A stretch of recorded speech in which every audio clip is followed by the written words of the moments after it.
Kwa ujumla kazi ya leo ilikuwa ni mwendelezo tu wa kile ambacho tulikuwa tunakifanya jana. Kamati ya uongozi kama tunavyojua ilikutana Mbeya pamoja na mambo mengine. Lengo ilikuwa ni kupitia utekelezaji wa mradi wa NBS Usangu, kuona tumefikia wapi, lakini pia kushauri na kutoa miongozo namna bora ya kuboresha na kwenda vizuri na mradi huu. Kama tunavyojua, lengo la mradi huu ni kutumia mbinu za asili katika kuhakikisha kwamba tunasimamia rasilimali za maji, lakini tukiweka mazingira ya kuhakikisha kwamba wananchi wanaweza kukabiliana na mabadiliko ya tabia nchi. Kwa hiyo siku ya leo ilikuwa ni siku ya kutembelea uwandani kwa maana ya field, kuona nini hasa ambacho kimefanyika. Baada ya mawasilisho mengi ya jana, sasa tulitaka at least tujue kilichofanyika huku uwandani. Kwa hiyo kwa kweli kuna kazi kubwa sana imefanyika. Leo tumeenda eneo la mto Mloo, ambalo eneo hili lilikuwa ni mto uliokuwa umepoteza kabisa mkondo wake wa asili. Ni mto ambao ulikuwa hauna njia yake, ile mkondo wa kupita haukuwepo kabisa, ulikuwa umetoka. Lakini baada ya jitihada za bodi ya maji ya bonde la Rufiji kupitia mradi huu, imeenda kuchimbua ule mto, tunasema kudabua ule mto na kuuchimbua na kuurudisha katika njia yake ya asili. Hii tulifanya kwa kushirikiana, bodi ilifanya kwa kushirikiana na jamii husika katika vijiji hivyo, kwanza kwa kufanya mikutano ya hadhara na kutambua maeneo ambayo yanatakiwa kurudishwa, ya mto kurudishwa mkondo wake. Na kwa kweli ni eneo kubwa limerudishwa, la mto limechimbuliwa, ambalo ni kilomita 9. Huu ni uwekezaji mkubwa sana, kwa sababu kilomita 9 kuchimba, kwa sababu unatumia excavator, mitambo mikubwa, na ni uwekezaji, watu wapo wanafanya kazi. Kwa hiyo ni uwekezaji mkubwa sana. Kazi hii imesaidia wananchi katika maeneo makubwa mawili matatu. Kwanza, eneo la kwanza, kudhibiti mafuriko. Na ndo dhana hasa ya mradi huu, kwa sababu dhana hii ya mradi huu lazima usaidie katika kukabiliana na mabadiliko ya tabia nchi.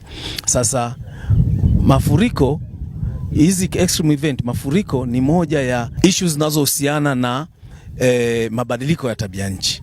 Kwa hiyo kitendo cha kukabiliana kwa kuchimba huo mto na kurudisha kwenye mkondo wake, kwa imewasaidia wananchi na imetekeleza mradi huu kwa vitendo.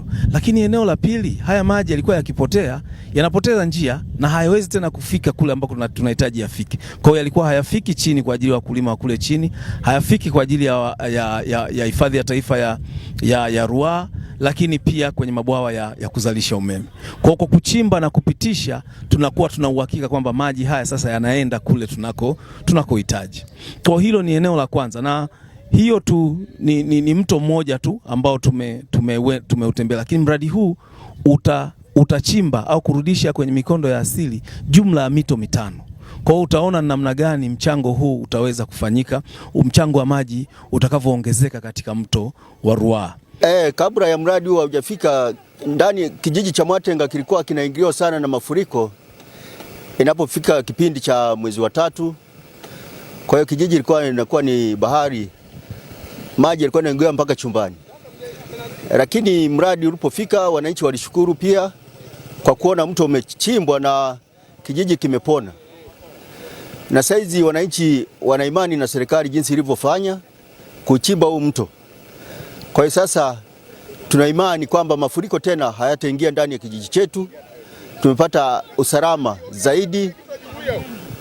Ni kweli, ndio maana tunasema tunaushukuru mradi, manake adha zote ambazo zilikuwepo mara ya kwanza sasa hivi tuna imani kwamba zimeisha.